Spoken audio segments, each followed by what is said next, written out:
Chapter 3: The Power of Purpose.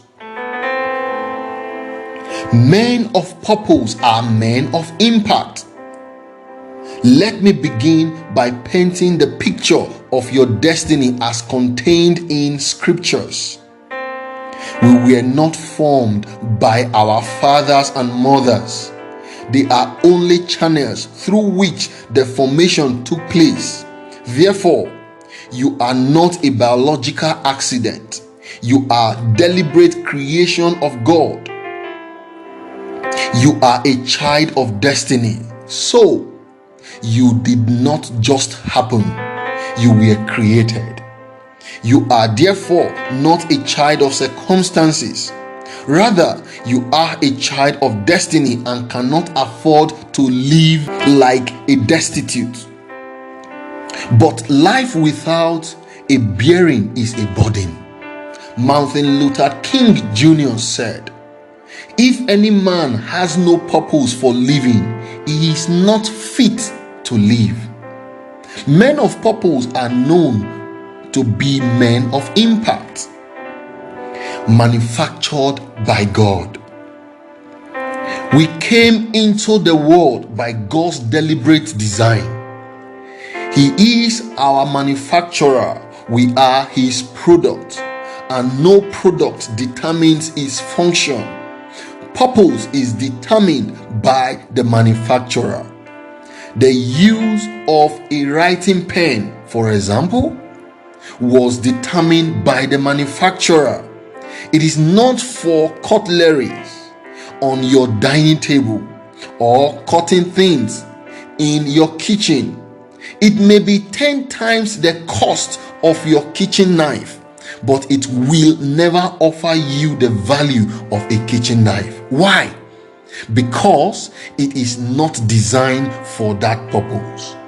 Any other thing you use it for will only make a mockery of it. Many people are frustrated because they have not cared to discover what they were designed for.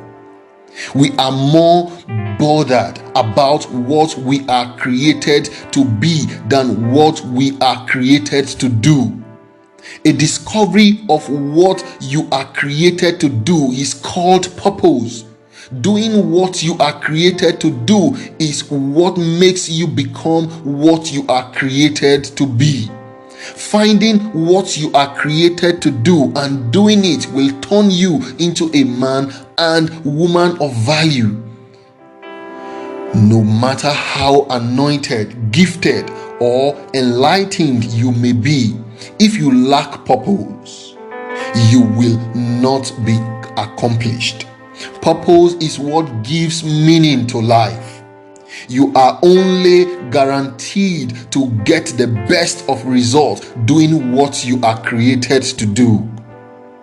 Have you ever met a professor in any university who says he is a professor of engineering, law, medicine, history, and sociology?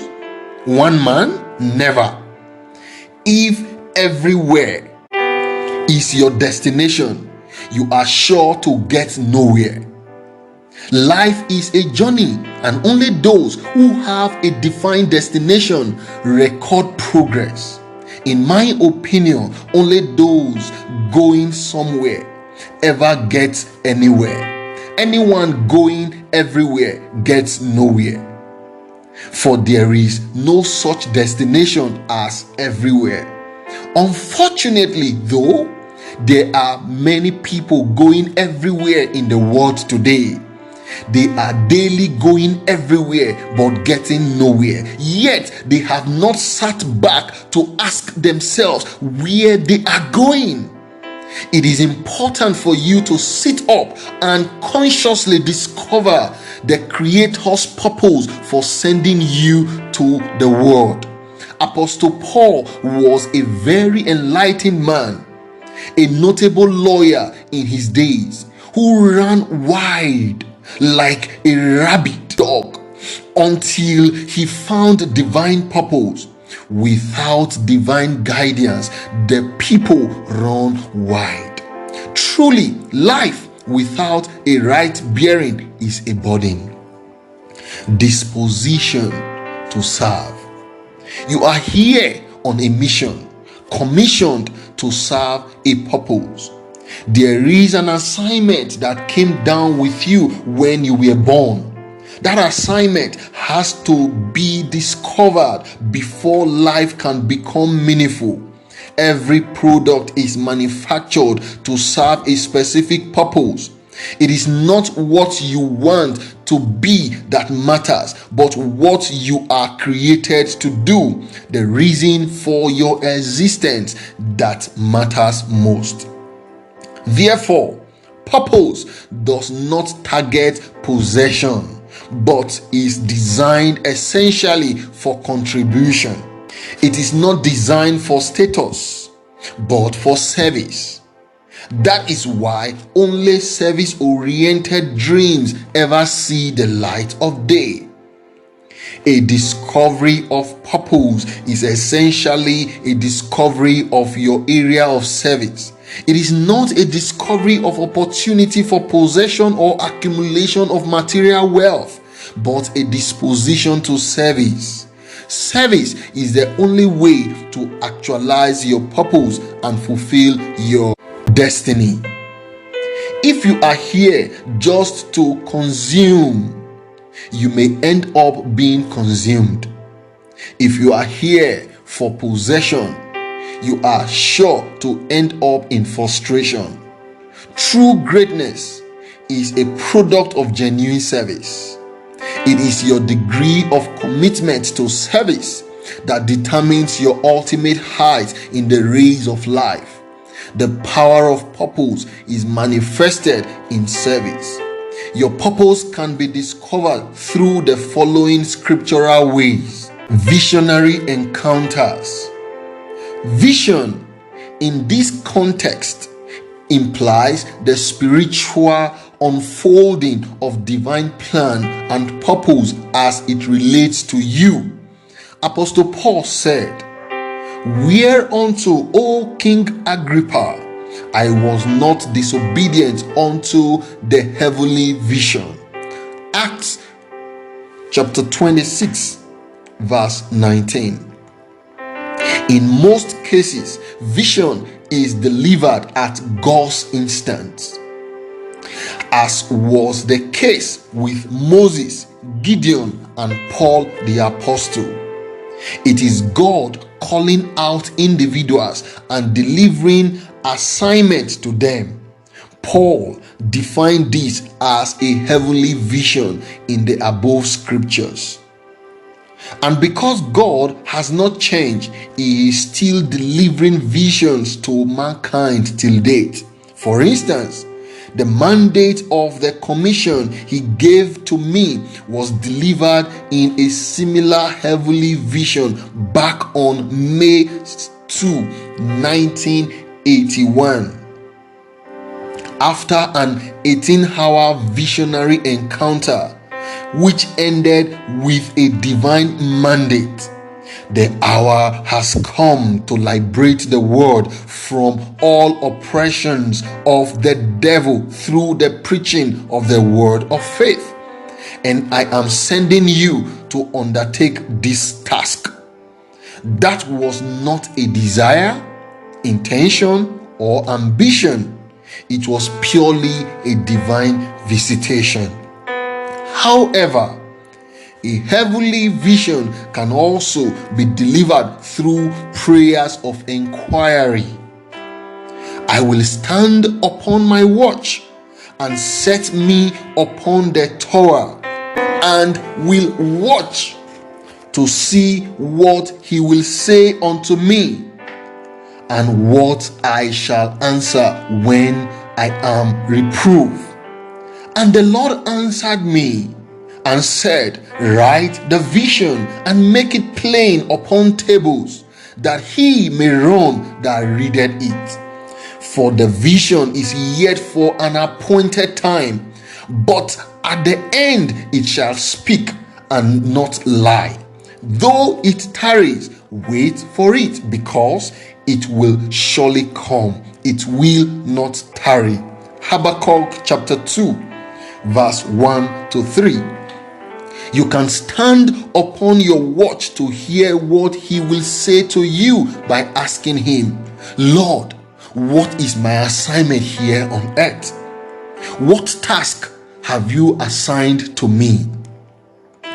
God is committed to leading us in the way to go and teaching us the way to profit. Isaiah chapter 48, verse 17. Since we know he has a plan and a purpose for our lives, we can reach out to him for the delivery of the same. And ye shall seek me and find me when ye shall search for me with all your heart. Jeremiah 29, verse 13. Natural endowment. In case you have not had any voice from heaven and there is no agenda delivered in your heart, look inward. There must be something God has put inside you to gainfully engage you on earth. It is therefore time to look inward, because there is something God has put inside of you to gainfully engage you on earth. A discovery of such deposit in most cases is a pointer to the task you are created to undertake in life. Such deposit express themselves in things that turns you on when you do them. They are things you have natural flair for, things that naturally flow from you and gives you delight and fulfillment when you do them. More often than not, such deposit clearly defines purpose, the purpose of man. Passion. Mike Murdoch said, your passion is a pointer to the problem you are created to solve.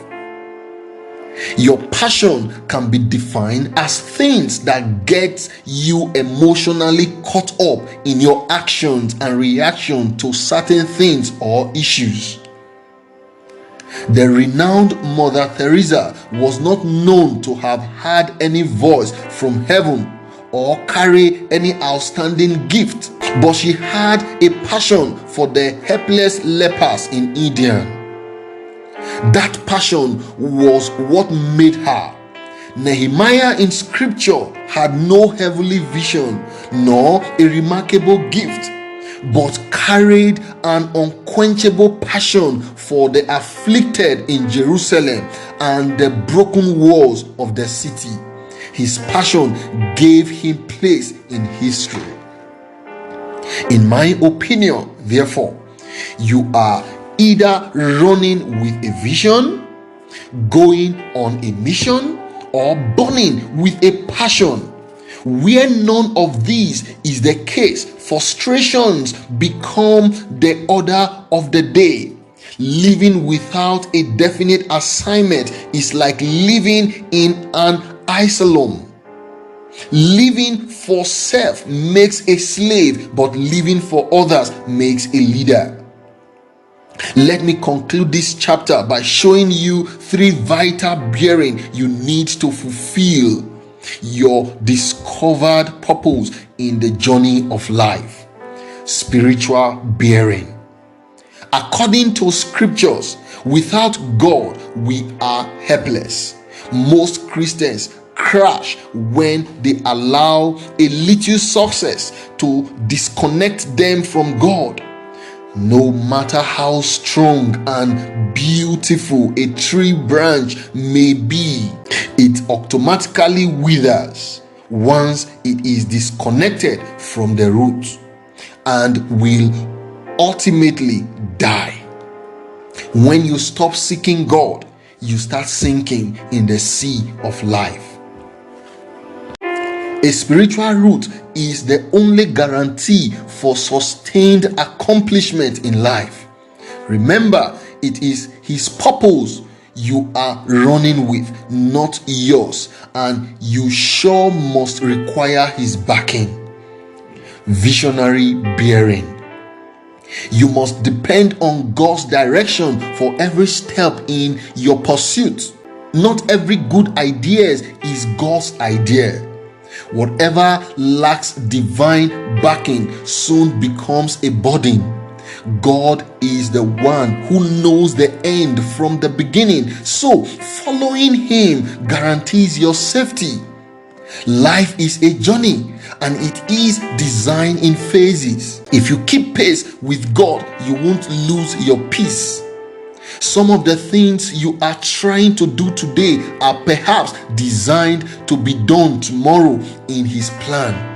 If you do them today, they may destroy your tomorrow. Every child of God who does not desire mishap on the journey of life must always crave to be led by the Lord. When the Lord is your shepherd, you shall not want. Role model bearing. There is nothing new under the sun, so find out those who have gone ahead of you in the area of your discovered purpose and link up with them, particularly with the secret that made them. Thus saith the Lord, stand ye in the way and see, and ask for the old path, where is the good way, and walk therein, and ye shall find rest for your soul. But they said, we will not walk therein. Jeremiah 6 verse 16. Without a reference, you don't become a reference. It takes having role models to play your role well. It was Isaac Newton that said, if I have seen any father, it is by standing on the shoulders of those who have gone ahead of me. Dare to dream. The future you cannot picture, you cannot feature. Life without a dream is doomed. Great men always live in the reality of their future ever before they arrive there. It is obviously the dreamer's world. The turning of every captivity begins with a dream. If you cannot dream it, you may never dare it. And if you will not dare it, you cannot damn it. A dream in this context is defined as the mental picture of the future. Therefore, dream it and dare it. I believe it is your mental picture that defines your actual future. For as a man thinks in his heart, so is he. Show me a dreamer indeed, and I will show you another leader in the making. This is because more often than not, every great dreamer ends up a world changer.